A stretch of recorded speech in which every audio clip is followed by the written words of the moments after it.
რა შედეგებს მოუტანს სახელმწიფო სტრასბურგის სასამართლოს გადაწყვეტილების შეუსრულებლობა? ეს არის კითხვა, რომელიც გაჩნდა მას შემდეგ, რაც ავგან სადიგოს მიუხედავად იმისა, რომ არსებობდა კონკრეტული დროებითი შეზღუდვა სპეციალური გადაწყვეტილება ადამიანის უფლებების ევროპული სასამართლოსგან, ჩვენ ვხედავთ, რომ საქართველოს ტერიტორია მაინც დაატოვებინეს და ის სამშობლოში დააბრუნეს მიუხედავად იმ რისკებისა, რომელზეც სტრასბურგის სასამართლო ამ დროებით გადაწყვეტილებაში საუბრობდა.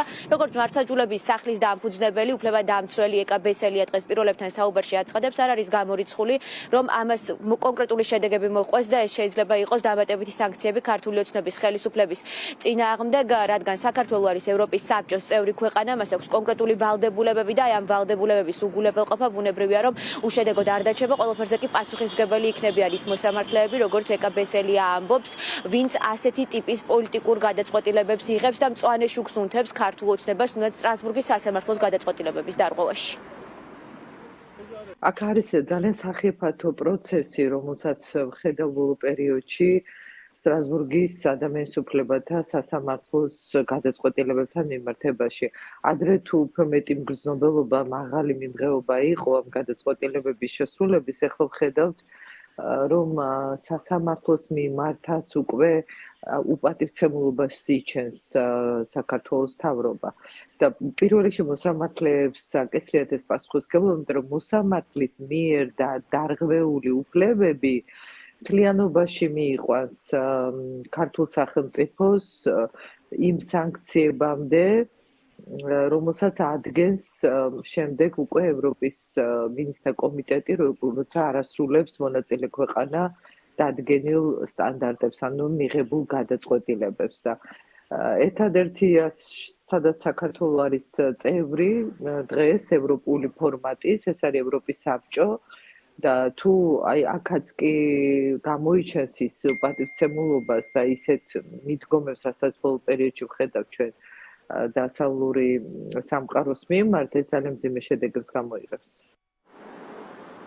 უფლებადამცველი სანდრო ბარამიძე ამბობს, რომ ქართული ოცნების ხელისუფლებამ შესაძლოა სადასიტყვებით თამაში, მაშინ როცა სტრასბურგის სასამართლოს ჰქონდა დროებითი გადაწყვეტილება მიღებული ექსტრადიციის აკრძალვაზე და მათ დეპორტაციის გზას მიმართეს ავგან სადიგოვის საქმეზე, თუმცა ეს არაფერს ცვლის, რადგან მოცემულობა იგივეა, ავგან სადიგოვი დააბრუნეს იმ ქვეყანაში, სადაც სტრასბურგის სასამართლოს გადაწყვეტილებით მის სიცოცხლეს საფრთხე ემუქრებოდა, იყო წამების საფრთხე, სწორედ აქედან გამომდინარე მოცემულობა იმასთან დაკავშირებით, რომ სტრასბურგის დროებითი გადაწყვეტილება არაფრით იცვლება. უფლებადამცველები ამბობენ, რომ ამ საქმის პოლიტიკურ მოტივაციას საქმე ბევრი რამ უსვამს ხაზს, განსაკუთრებით კი ის ფაქტი, თუ რის გამო დააკავეს რამდენიმე საათის წინ ავგან სადიგოვის საქართველოში, საკუთარ საცხოვრებელ სახლში, რა ტიპის იყო ეს დაკავება, როგორი სპეცოპერაცია მოაწყვეს და შემდეგ კი უკვე დაჩქარებულ რეჟიმში ჩატარებული სასამართლო, რომელსაც სავარაუდოდ უფლებადამცველების განმარტებით კიდევ დამატებითი მოტივაცია ჰქონდა, რომ ავგან სადიგოვის ინტერესების დამცველებს ვერ მოესწროთ სტრასბურგის სასამართლოს ჩაყენება საქმის კურსში იმ მოვლენებთან დაკავშირებით, რომლებიც უახლოეს საათებში განვითარდა. მათ შეიძლება ამისთან გათვლები აქვთ, რომ ვითომ აკრძალული ჰქონდათ ექსტრადიცია და გააკეთეს ყველაფერი დეპორტაციის მიმართულებით. ამ ტერმინებს და პროცედურულ განსხვავებებს არავით არის მნიშვნელობა არ აქვს.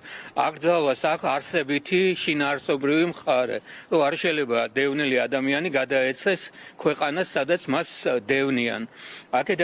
აქედან გამომდინარე, ეს ექსტრადიციით მოხდებოდა, დეპორტაციით მოხდებოდა თუ რაიმე სხვა გზით, დარღვევა მაინც იქნებოდა და ამას სტრასბურგის სასამართლო ცხადია ძალიან მკაცრ შეფასებას მისცემს. მათ უნდათ რომ მოესწროთ ყოველგვარი შესაძლებლობა, რომ სადიგოს და მის ადვოკატებს მოესწროთ სტრასბურგის სასამართლოში შესაბამისი შეტყობინების გაგზავნა და ასე დრო სტრასბურგი ძალიან სწრაფად მოქმედებს, რაღაცა საათებზე მეტი არ ჭირდება. აქედან გამომდინარე, ეს რომ დღისით გააკეთებინათ, მაშინ მოესწრებოდა ის რომ კონკრეტული კიდე ერთი აკრძალვა იქნებოდა, რომ წინა აკრძალვის დარღვევა არის დაუშვებელი. აი ამით იყო მოტივირებული ეს შუაღამის ასე თქვათ, ტოტალიტარული ქვეყნებისთვის საბჭოთა კავშირი, ნაცისტური გერმანია და ამდაგვარი ქვეყნებისთვის დამახასიათებელი მოქმედებების შუაღამისას. ბრალდება, რომელიც მას წარუდგინეს, სრულიად აბსურდულია და აქ არაფერ შეურაცხყოფასთან არ ყოფილა საქმე, ეს არის გამოხატვის თავისუფლება. სასამართლოს ჰქონდა გამოცემული დროებითი ღონისძიება, რომ არ მოხდარიყო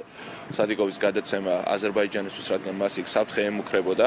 ევროსასამართლო ამ გადაწყვეტილებას გამოცემს, როცა საფრთხე ემუქრება სიცოცხლეს ან წამების რისკი არსებობს.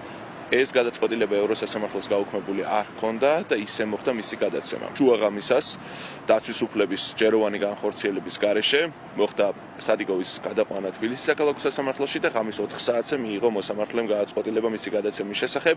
მას არ ჰქონდა საშუალება, ესარგებლა ბუნებრივია ყველა საპროცესო უფლებით, იქნებ სადიგოს ისევე როგორც პროტესტის სხვა მონაწილეს აქვს უკანონო ჯარიმები გამოწერილი, მათი სიმრავლე, მათი რაოდენობა ვერცერთ შემთხვევაში ვერ გახდება რამის დასტური ან რამის უარყოფა და თუ რომ ყოფილიყო რამის დასტური, ეს ჩვეულებრივად საქმის განხილვის საგანი უნდა ყოფილიყო და არა ესეთ აჩქარებულად ღამის 4 საათზე მიღებული გადაწყვეტილება. ეს 4 საათზე მიღებული გადაწყვეტილება, ეს სიჩქარე, ეს ორგანიზება სახში მივარდნა შესაბამისი რაღაცა სპეციალური საშუალებებით იმ დროს, როცა მეორე დღეს რაღაცა მაღალი დონის ვიზიტი იმართება საქართველოში, ჩემი აზრით, კაფეოდ მიანიშნებს იმას, რომ საქმე გვაქვს რაღაც სხვა ქვენაგრძნობასთან, რომელსაც არანაირი კავშირი არ აქვს ოფიციალურად გაცხადებულ მიზეზებთან. უფლებადამცველების განცხადებით, საქმე, რომელსაც სტრასბურგი განიხილავს, აუცილებლად იქონიებს ზემოქმედებას ის გარემოება, რომელიც ახლა მოხდა დროებითი ღონისძიების დარღვევა და აფგან სადიგოვის აზერბაიჯანში დაბრუნება. ეს იქნება ერთ-ერთი მთავარი განმაპირობებელი, როდესაც სტრასბურგი იმსჯელებს საქართველოში რამდენად დაირღვა აზერბაიჯანელი ჟურნალისტის უფლებები.